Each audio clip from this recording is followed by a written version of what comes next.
Hey, what is up, everybody? Michael Mathis here, and I wanted to take some time to share with you my thoughts on the COVID-19 and advice for other gym owners out there on how to manage this situation.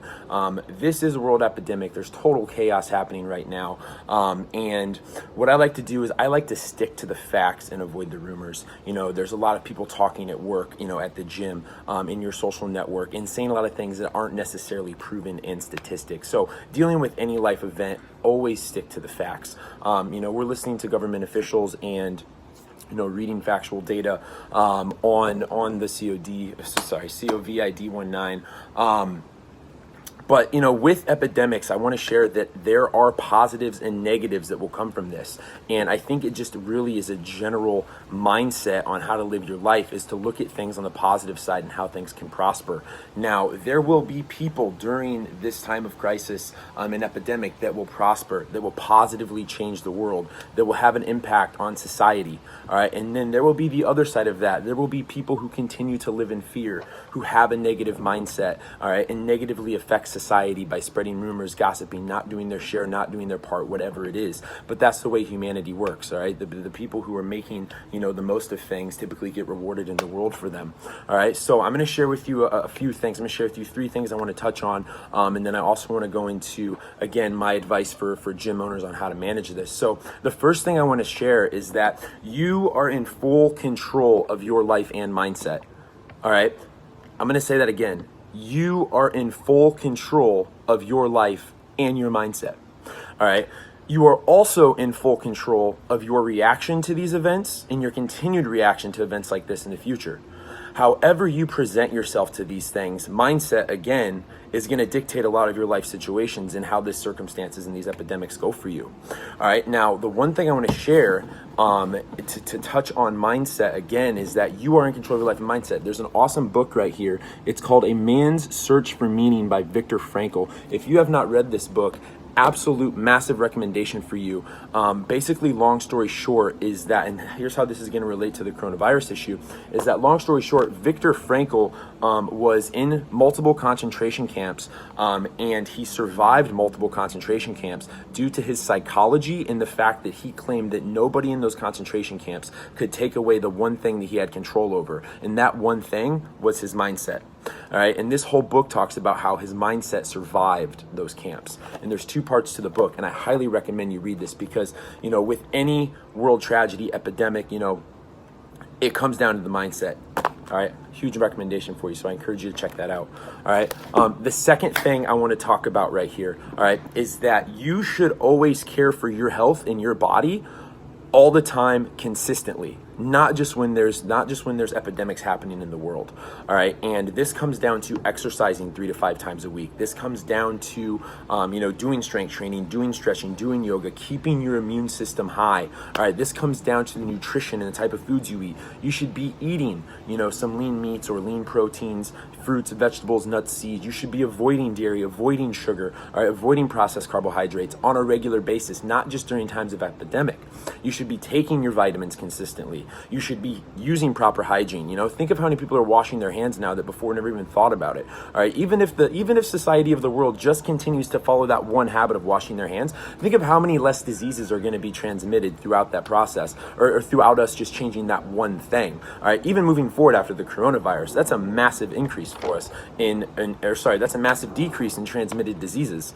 You can meditate to keep your stress levels low. Believe it or not, having a having a high stress level is a strong result of a weakened immune system, and studies have shown this over and over. So if you meditate, you can control your mindset, you can relax a little bit, and your stress levels are lower, your immune system is going to be stronger. All right, you can sleep 8 to 12 hours a night, depending what your body needs. All right. Now, if you're not consistently doing these things, then you should be fearful of getting any sort of sickness or illness. If you're continuing to smoke cigarettes, if you're continuing to drink alcohol, if you're continuing to have a negative mindset, then you're going to get sick. All right. And your body is not prepared to handle these types of things, regardless if it's coronavirus or something else. All right. But if on the other side of note, you are taking care of yourself, then you're going to develop the resilience, and your body can fight these types of things with a mindset and a body. The two are very connected here. All right. Now, there is a positive to come from this coronavirus epidemic, and it is the fact that it's forcing people to take better care of their health. All right, people are more aware of their health right now than I think of any time within at least their health and their hygiene right now, at least any time that I've been aware of in my lifetime. People are taking their vitamins, they're eating healthier, they're avoiding these sickness traps. So. The one thing I also want to touch on is that you cannot control the coronavirus, but you are in complete control of your health. And your health starts with being in complete control on a day-to-day basis. It's not just something you can do when the coronavirus is here. These habits need to be started and ingrained in the past. But the good thing is, moving forward, now you have an option to move forward with these things. All right. Another thing I want to touch on is there's going to be tons of people who prosper during this coronavirus time. Tons of people will learn a new skill. They're going to overcome challenges. They're going to change the world. They're going to make the world a better place overall. They're going to make tons of money in the process. They're going to make infinite amounts of money in the process, depending on the situation. Now, it's all different scales and different levels, right? You can go out there and you can sanitize your hands. You can, make sure if you have extra hand sanitizer in your house, you're getting it out there, or whatever sort of action you can take, in your local community, within your network of people. But there's also people out there, like say for instance on the high end, the people finding the cure to the coronavirus, or even how I want to talk about how gym owners, this next section, my advice for gym owners, there's ways that gym owners can prosper and make a lot of money out of this process too, or sustain their income out of this. There's tons of businesses that are losing money. My wife owns 2 restaurants. We own a gym. There's a lot of things happening. People aren't going out. They're not eating at the restaurants. They're not going to the stores and shopping because of these things. But on the other side is that there are ways that you can learn a new skill and prosper from these events, and even possibly create a new revenue stream if you're a business owner out of this, because it's forcing you to make a change and try something new that you normally wouldn't do. And there's tons of value that comes from those situations. So as we kind of move forward, there's going to be a lot of people that prosper. There's going to be a lot of people that lose some money. What side are you on? And whatever side you're on is in direct control of this mindset right here. All right. And it comes with the ability for education, desire, a little bit of work ethic, and mindset. So moving forward, I want to kind of chat here on my advice for gym owners and how they should be managing this. I've owned my gym, CrossFit 2, for 10 years now, and I consider myself a leader in the CrossFit community, or at least in the CrossFit ownership community. And only 5% of CrossFit gyms have ever achieved a 10-year milestone or even celebrated a 10-year anniversary. The reason we've been around is because we consistently do things the best that we possibly can. We make tons of mistakes, but we learn from them and we fix them, we move forward. And if you're a gym owner watching this, there's tons of panic right now with gyms and what we should be doing. At the end of the day, people go into gyms, they sweat, there's a lot of contact, they're touching the equipment, they're touching the pull-up bars. Even if stuff is getting wiped down, from members or coaches after class, there is still tons of contamination that happens inside of those facilities. And it's not common for even our coaches. Coaches in my gym could see, 75 to 100 people, 50, 75 to 100 people in a day of coaching, or even in an evening of coaching. And it's almost more important to keep, your coaches healthy, because members come in and they go to a class, but they might only have, 15, 20 people in the class, 8 people, given the size of the class, and they're only having contact with those 8 people, and then maybe they see the next class coming in and they're leaving, but coaches are there all night. And they're up close and personal helping people during the workouts. They're grabbing equipment, they're putting equipment back. People are breathing on them, sweating on them, they're pulling down bands for them, and there's sweat getting on them. So, coaches are almost at more of a risk, I think, during these times because of all the people they have contact with in these types of settings. So, even considering keeping your coaches safe is a big component of this. All right. Now, if you have to close your gym, which it's happening, there's tons of gyms closing, then I recommend that there's still a way that you can serve your members and create membership value for your people. It's just going to be not normal for a week or two, or however long this goes on until things kind of settle down. And it's just the cards we're being dealt. So you just need to manage those things. So now, if there's a will, there's a way. So what are some ways, and I want to present to you some ways that gym owners can continue to serve their athletes and their members with a couple core components of running an online business, or tapping into an online business, because there's very different skill sets that are required for these things. So here's some ways, if you're a gym owner watching this, you can serve your members. All right, you can do virtual fitness classes via Zoom. All right, Zoom is an online, it's like a webinar platform. It's like $15 a month for as many Zoom people as you want on there. So get Zoom account.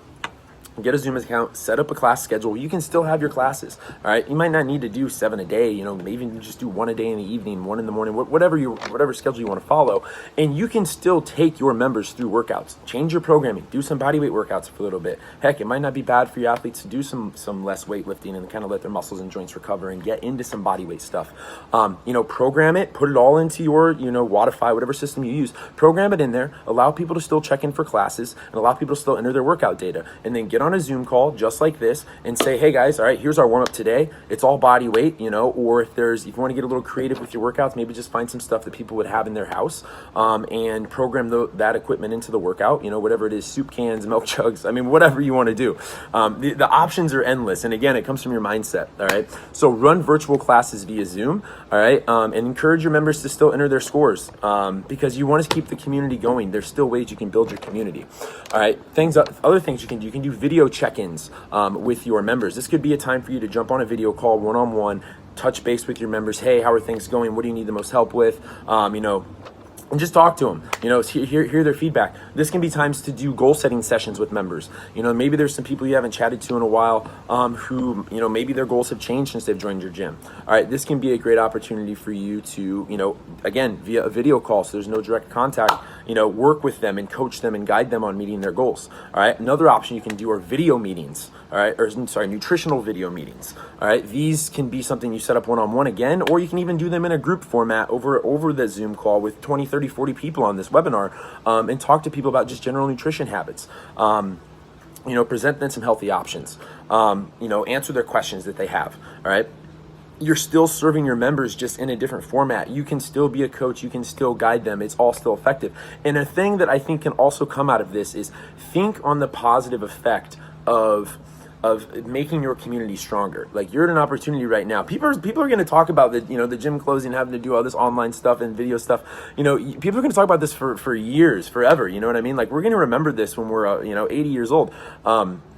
And so I think you can make your community stronger with it, because it's going to give people, a little bit of difference in, the members who are showing up and coming together to create and still stick to the experience that you're building as a gym owner. That creates community. So, another thing I want to recommend is if you decide to do these video classes, which, I highly encourage you to go ahead and do, even your nutrition lectures, your one-on-one meetings, record and save all of your content and record your, workout demos for the day. If you want to go ahead and create, 5 different workouts on camera with the WOD demos, how to do them, so on and so forth. Save those, and then you want to do separate virtual workouts each day via Zoom. Then what you can do is you can save that vault of these virtual workouts that you created. You can save this vault of this nutritional content that you created, and then you can use that for future marketing purposes. You can clip that, you can edit it, you can put your logo on it, and then you can send it out to leads. After this coronavirus stuff is over, you can send it out to past members and say, hey, here's 5 at-home workouts I created that you can do anywhere. And now you're creating a vault of marketing content. So there's also a positive to come from that. And same with your nutritional content. You're creating a vault of nutritional content.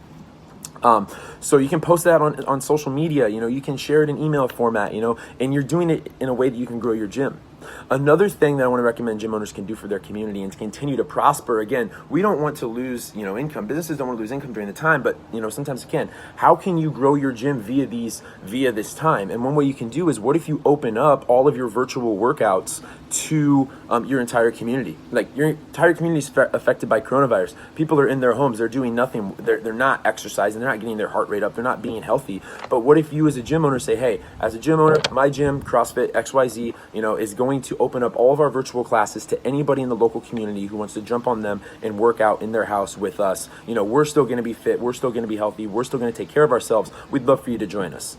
All right. And that's another way that you can tap into another market of people who maybe wouldn't have known about your services, and that you can build a relationship with over the video, that you can also coach in a way that when that coronavirus is done, if they've joined you for 3, 4, 5 workouts and enjoyed their experience, then, they're going to hopefully come into your gym and purchase a membership and get set up. So that's another thing it's another way that you can prosper, rather than thinking, oh no, we're not going to have any new athletes coming in, next month for April because of the coronavirus. Yeah, maybe not in April, but what if you can help coach and guide people, and then the following months when all of this kind of settles down, you have tons of new people coming in because you helped them during the coronavirus. All right. And one more thing that I want to share with gym owners before I sign off here is that creating this virtual gym, you're essentially building an online business. Now think of the fundamentals of building an online business. The skill sets are a little bit different. You can take these skill sets and you can implement them back into your gym. But building an online business of workouts, exercise demos, nutritional content, goal setting strategy sessions, this could possibly create an entire new revenue stream for you. So after you test this out and do this over the coronavirus, then you could tap into a new revenue stream and sell some of these options, maybe to some of your members who've canceled, who loved your gym, but they canceled because, maybe they moved away. Or maybe athletes who travel a lot who can't make it into your gym, 4 or 5 times a week. They're only in there 1 time a week. This could be a package you could then sell to them, 15, 20, 30 bucks a month, however you want to price it, and give away this content in virtual coaching. And now you've opened up an entire new revenue stream that's actually more scalable than your current gym model, because with video content, you can work anywhere in the world and you can essentially help 3 people or 3 million people with the same amount of effort. And so that's infinitely more scalable than just your local community of people that are in your hometown. Now, there's a lot of change, there's a lot of things happening, but everybody, please stay healthy. All right, this kind of concludes things for me and kind of my take on the coronavirus. But again, stay healthy, do the right thing, and we will overcome this epidemic. All right, it will stop eventually, but do the right thing by staying inside, washing your hands, not spreading the germs and the virus, and keep making the world a better and happier place. All right, cheers.